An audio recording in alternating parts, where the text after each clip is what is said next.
What changed in that third quarter? You got down 10. That was the longest third quarter I think I've ever been a part of. What changed to help y'all get control of that basketball game? I thought defensively we came out and set a tone early. Well, early in that third quarter to set a tone defensively. Was able to get out in transition, get some easy baskets.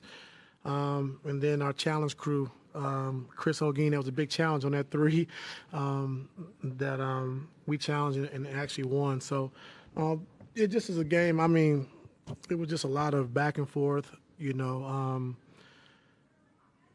Never was really a great flow. We just kind of stuck in there and just stayed with it. And like I said, Zoo with 20 and 20 was huge tonight.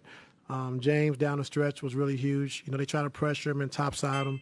And then, the last 5 minutes of the game, we just kind of went just ISO, got the spacing, and let James go to work. And he came through for us tonight, down the stretch. But overall, just a great team win, to stay with it. Like you said, being down, 10, in that second half, and, having 5 guys in double figures, everybody contributed. And so that's the type of win we needed going into the, break for us. We need to ask about James and his all-star case, Norman and this dude. I had to ask you before the game if he was even playing. He comes through with 20 and 20, and that's the best paint team in the league. They get held to 42 points and 55 paint shots. Like, how'd you get to not just to play and get through this game, but to excel as he's done all? I mean, that's just who he is. He wants to play every single night, and we knew it couldn't, get any worse because he got, kneed or kicked, in his calf instead of straining something. So we knew if he can play through the pain, that he would be okay. And so, Zoo wants to play every night. Went and tested it out, got there on the floor, and like you said, went from not playing to playing for 40 minutes, So that's just who he is. I know all defense is a thing for him. Do you feel like what is your challenge to him to get to be an all-star selection with, this is not the first time he's put up 20. Been the Rocky defense and y'all the best defensive guys in the league. How can you challenge him between now and the end of January to, make the coaches put him on that group? Just keep doing what he's doing. Just play the right way, play hard, compete, continue to do what he's doing.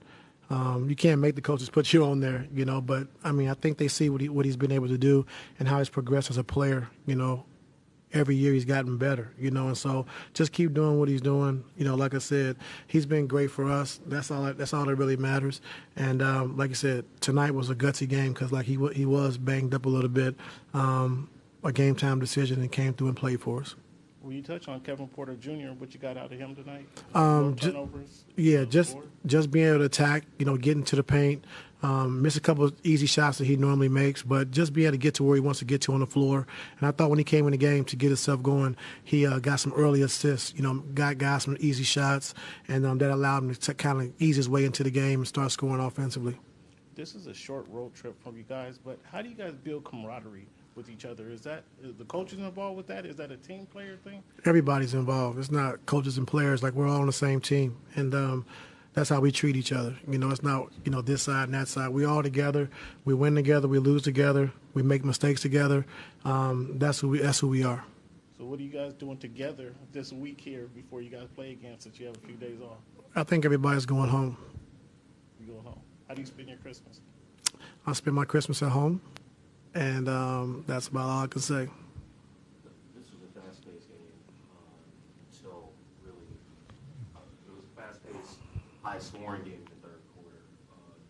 In the fourth quarter, not a lot of points compared to the first 3 quarters of the game. How did y'all understand what y'all needed to do by the end of the game and hold them to only 20 points? Well, we understood, going into the game, this team is number 1 in the league in offense. They average 123 points a game. And so to hold them to 110 on their home floor says a lot about what we're doing defensively as well. And, I thought just in that first half I think it had 11 offensive rebounds, I think. And so that's what allowed them to, be up and be up 7 at halftime. So we just try to do a better job of just trying to take those away. And when they did get offensive rebounds, fanning back out the shooters, not giving up threes. 'Cause I think in that second quarter, to end the quarter, we gave up 3 offensive rebounds for 3 threes, down the stretch. And so, that second quarter. So we knew we had to be better in that regard. If they do get one, because we're doing a good job, they only shot 38%. So it's going to be some offensive rebound opportunities. But let's make sure when they do get it, make sure we wall up on the bigs, no putbacks, and make sure we get back out to the shooters, no open threes. Yeah.